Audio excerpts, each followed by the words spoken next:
Assalamualaikum warahmatullahi wabarakatuh. Izin perkenalkan diri. Perkenalkan, nama saya Dina Sari dengan NPM 3112104. Di sini saya akan menjelaskan mengenai adaptasi fisiologi mengenai bayi baru lahir. Langsung saja kita ke pengertian adaptasi bayi baru lahir. Nah, pertama-tama mari kita kenali dulu periode yang dinamakan dengan neonatus. Yang disebut neonatus itu adalah bayi yang sejak lahir sampai hari ke-28 selama masa kelahirannya. Kemudian adaptasi periode bayi baru lahir itu dimulai saat keluarnya bayi di dalam rahim. Nah, periode ini dapat berlangsung hingga 1 bulan atau lebih setelah kelahiran untuk beberapa sistem tubuh bayi. Nah, transisi paling nyata dan cepat terjadi pada sistem pernapasan dan sirkulasi. Nah, sistem kemampuan mengatur suhu dan kemampuan mengambil dan menggunakan glukosa. Singkatnya, bayi baru lahir itu mempunyai tugas penyusuan fisiologi yang diantaranya itu memulai dan mempertahankan pernapasannya, kemudian menyesuaikan diri dengan perubahan sirkulasinya, mengatur suhu tubuhnya, kemudian perlu adaptasi mengenai cara menelan, mempertahankan, serta mencerna nutrisi, kemudian membuang kotoran atau eliminasi, serta mengatur berat badan juga. Nah, setelah dijelaskan tentang adaptasi bayi baru lahir itu, selanjutnya mari belajar tentang transisi. Nah, faktor yang mempengaruhi kehidupan di luar uterus itu yang pertama, riwayat antepartum, ibu dan bayi baru lahir misalnya terpapar zat toksik. Nah, sikap ibu itu terhadap kehamilan dan pengalaman pengasuhan bayi itu seperti apa?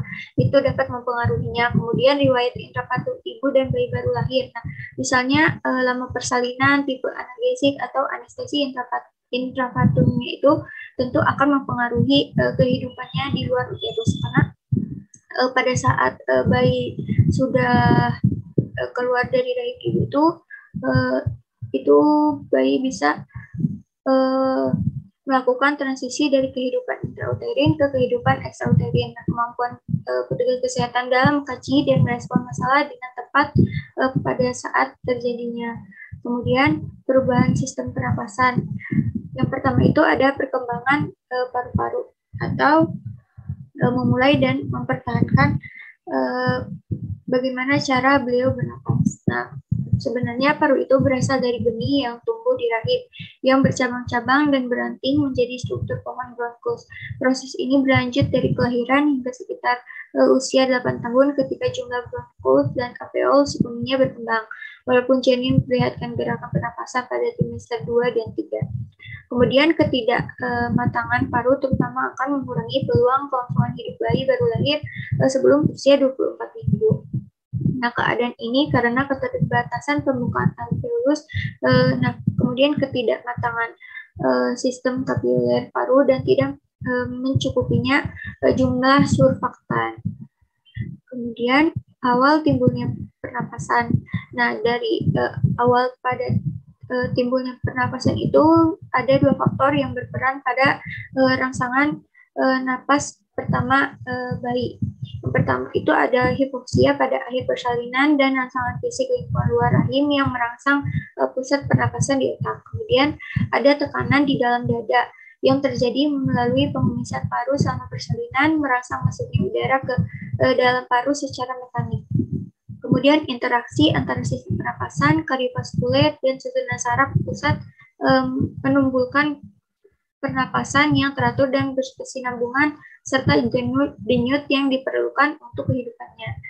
Kemudian jadi sistem yang harus berfungsi secara normal itu dalam upaya pernapasan bayi itu berfungsi untuk yang pertama mengeluarkan cairan dalam paru, kemudian mengembangkan jaringan alveolus pada paru untuk pertama kalinya. Kemudian untuk mendapatkan fungsi alveolus itu harus terdapat surfaktan yang cukup dalam aliran darah melalui paru. Nah, produksi surfaktan itu mulai pada saat 20 minggu kehamilan dan jumlahnya itu meningkat sampai paru matang sekitar 30 sampai 34 minggu. Nah, surfaktan ini itu mengurangi tekanan permukaan dan membantu menstabilkan dinding alveolus sehingga tidak kolaps pada akhir persalinan nanti. Nah, tanpa surfaktan ini alveolus akan kolaps setelah tiap kali persalinan yang tentu saja akan menyebabkan sulit dalam bernapas. Nah, untuk itu diperlukan banyak energi pada kerja tambahan pernapasan. Nah, peningkatan energi itu memerlukan dan menggunakan lebih banyak oksigen dan tentu saja glukosa. Nah, peningkatan ini itu bisa dapat menimbulkan stres terhadap bayi karena pada waktu cukup bulan itu terdapat cairan di dalam paru bayi. Nah, pada waktu bayi melalui jalan lahir itu selama persalinan sekitar sepertiga cairan ini kemudian akan diperas dan keluar dari dalam paru. Nah, kemudian seorang bayi yang dilahirkan melalui sesar itu sebenarnya bagaimana? Nah, seorang bayi yang dilahirkan melalui sesar itu atau kaisar itu kehilangan manfaat perasaan torok ini dapat menderita paru basah dalam jangka waktu yang sangat lama. Nah, pada beberapa tarikan napas pertama itu udara ruangan itu memenuhi trakea yang di sini dan bronkus pada bayi baru lahir. Nah, sisa cairan ini itu kemudian akan dikeluarkan dari paru dan diserap oleh pembuluh limfe dan darah. Kemudian semua alveoli akan berkembang yang akan terisi oleh udara sesuai dengan perjalanan waktunya. Nah, fungsi pernapasan itu dikaitkan dengan fungsi kardiovaskuler. Nah, yang dimana oksigen itu merupakan faktor yang sangat penting dalam mempertahankan kecukupan pertukaran udara. Nah, jika terjadi hipoksi itu, pembuluh darah itu tentu saja akan mengalami vasokonstriksi, yang dimana pengerutan pembuluh darah ini berarti tidak ada pembuluh darah yang berguna menerima oksigen yang berada dalam alveoli, sehingga terjadi penurunan oksigenisasi ke jaringan yang memperburuk hipoksia. Nah, pada peningkatan aliran darah di dalam paru itu akan memperlancar pertukaran gas di dalam alveolus dan menyingkirkan cairan paru. Dan kemudian akan merangsang perubahan sirkulasi janin menjadi sirkulasi luar janin. Selanjutnya, ada perubahan sistem sirkulasi. Nah, setelah bayi dilahirkan, darah bayi itu harus melewati paru untuk mengambil oksigen dan mengadakan sirkulasi melalui tubuh guna mengantarkan oksigen ke jaringannya. Melalui ini, kemudian untuk menyelenggarakan sirkulasi terbaik itu harus terjadi penutupan foramen di dalam jantung. Ini foramen foramen. Nah, kemudian ada penutupan ductus arteriosus antara arteri paru dan aorta. Ini di sini. Selanjutnya, dua peristiwa yang mengubah tekanan dalam selain itu ada dua peristiwa yang mengubah tekanan dalam sistem pembuluh darah. Yang pertama itu saat tali pusar dipotong, resistensi pembuluh sistem itu meningkat dan tekanan atrium kanan itu bisa menurun. Nah, tekanan atrium kanan itu menurun karena berkurangnya aliran darah ke atrium kanan yang mengurangi volume dan tekanannya. Selanjutnya, perubahan sistem sirkulasi ini membantu darah dengan kadar oksigen sedikit mengalir ke dalam paru, tentu saja untuk menjalani proses oksigenisasi ulang. Nah, pernapasan pertama itu menurunkan resistensi pembuluh paru dan meningkatkan tekanan atrium di sisi kanan. Nah, oksigen pada pernapasan pertama itu menimbulkan relaksasi dan terbukanya sistem pembuluh paru yang dimana akan menurunkan resistensi pembuluh di dalam paru. Nah, hal ini itu akan meningkatkan sirkulasi paru sehingga terjadi peningkatan volume darah pada atrium kanan. Dengan adanya peningkatan tekanan pada atrium kanan ini dan penurunan tekanan darah pada atrium kiri, foramen oval itu secara fungsinya akan menutup. Nah, dengan pernapasan kadar oksigen darah yang tentu saja akan meningkat, sehingga akan mengakibatkan ductus arteriosus mengalami kontraksi dan tentu saja akan menutup. Kemudian ada yang disebut dengan vena umbilicus. Nah, di dalam ductus arteriosus itu dan arteri hipogastrika, tali pusat itu menutup secara fungsi dalam beberapa menit setelah lahir dan pusat diklaim. Nah, penutupan anatomi jaringan fibrosa ini berlangsung sekitar kurang lebih 2 sampai 3 bulan lamanya. Kemudian ada sistem termoregulasi. Nah, pada bayi baru lahir itu tentu saja belum bisa mengatur bagaimana dia memperoleh suhu udaranya, sehingga akan mengalami stres dengan adanya perubahan lingkungan. Saat bayi masuk ke ruang bersalin itu, lingkungan akan tentu saja terasa lebih dingin. Nah, pada suhu dingin itu bisa menyebabkan air ketuban itu menguap lewat kulit karena mendinginkan darah pada bayi. Nah, pada lingkungan yang dingin itu terjadi pembentukan suhu tanpa mekanisme menggigil, yang merupakan jalan utama bayi yang kedinginan itu untuk mendapatkan suhu udara atau suhu panas di dalam tubuh. Nah, pembentukan suhu tanpa mekanisme menggigil itu merujuk pada penggunaan lemak coklat untuk produksi panas di dalam tubuhnya.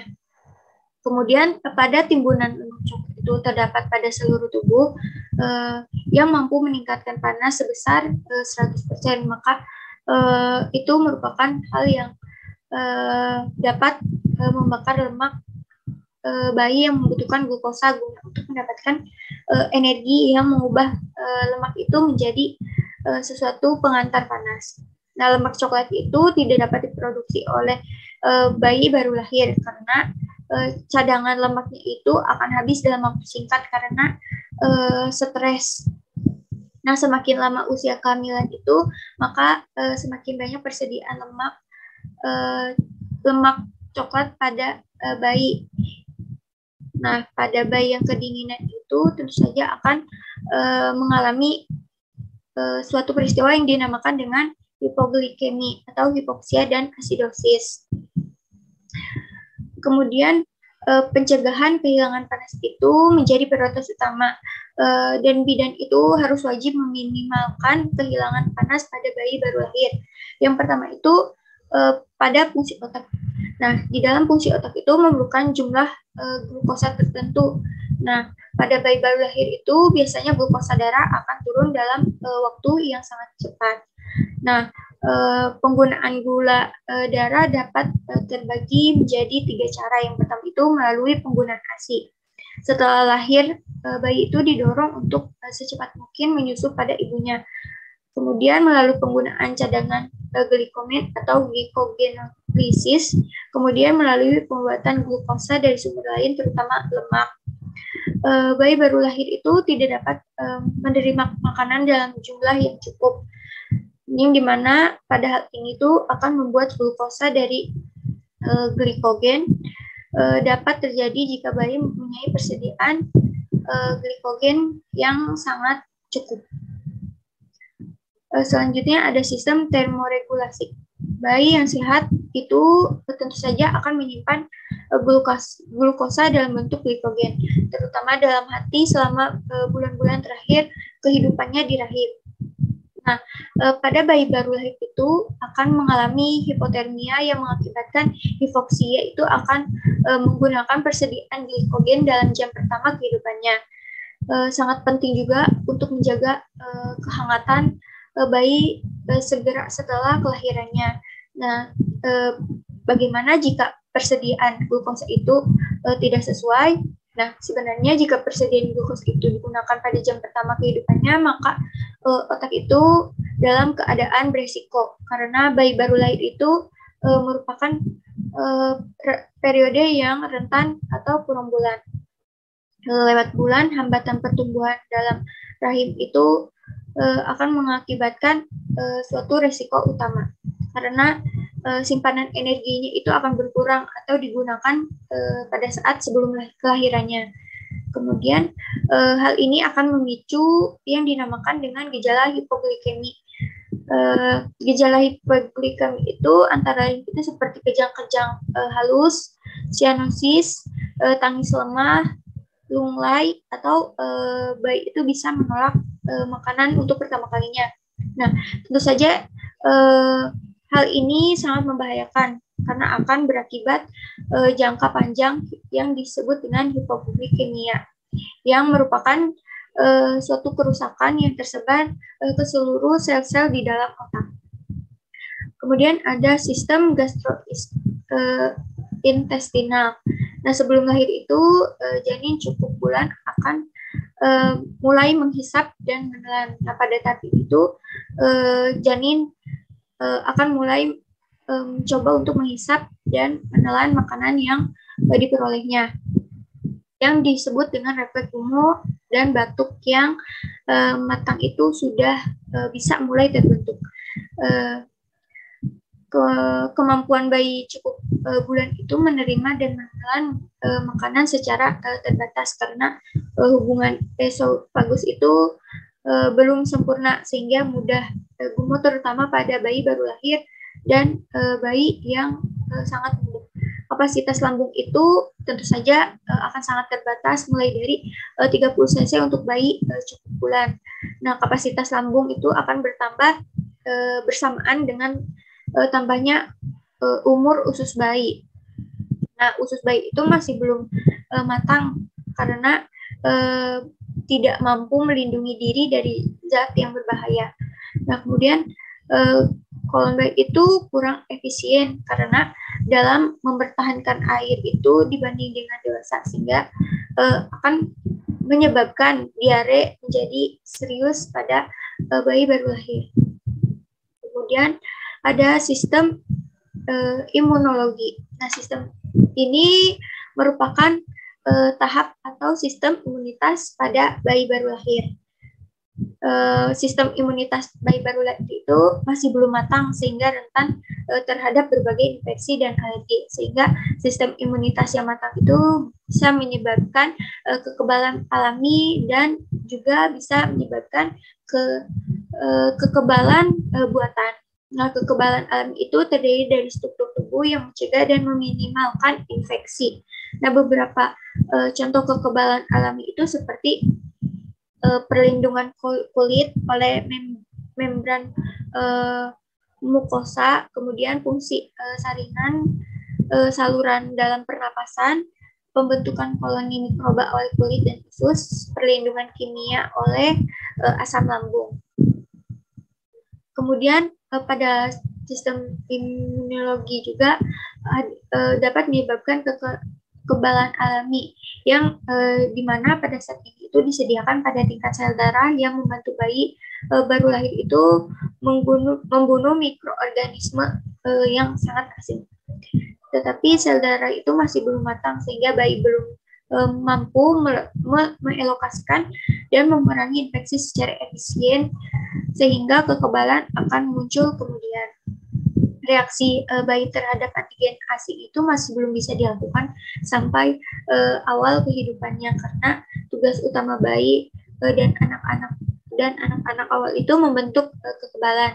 Bayi baru lahir itu sangat rentan terhadap infeksi karena di mana reaksi bayi baru lahir itu terhadap infeksi itu masih sangat lemah dan tidak memadai karena pencegahan pajangan mikroba itu seperti praktik persalinan aman, menyusui IC dini, dan pengenalan serta pengobatan dini infeksi menjadi sangat penting. Kemudian ada perubahan sistem yang terjadi di ginjal. Tentu saja ginjal itu sangat penting dalam kehidupan janin karena kapasitasnya itu kecil sehingga setelah kelahirannya. Kemudian urin bayi itu bisa sangat encer, berwarna kuning-kuningan dan tidak berbau. Warna coklat itu dapat disebabkan oleh lendir bebas membran, mukosa, dan udara asam akan hilang setelah bayi banyak minum. Garam asam urat dapat menimbulkan warna merah jangka pada urin. Namun hal ini tidak penting karena tingkat filtrasi glomerulus itu rendah dan kemampuan reabsorpsi tubular terbatas. Bayi tentu saja tidak akan mampu mengencerkan urin dengan baik saat mendapat asupan cairannya. Juga tidak dapat mengantisipasi tingkat larutan yang tinggi rendah dalam darah. Urin itu dapat dibuang dengan cara mengosongkan kandung kemih secara refleks. karena urin pertama yang dibuang saat lahir itu dalam waktu 24 jam itu akan semakin sering dengan banyaknya cairan. Jadi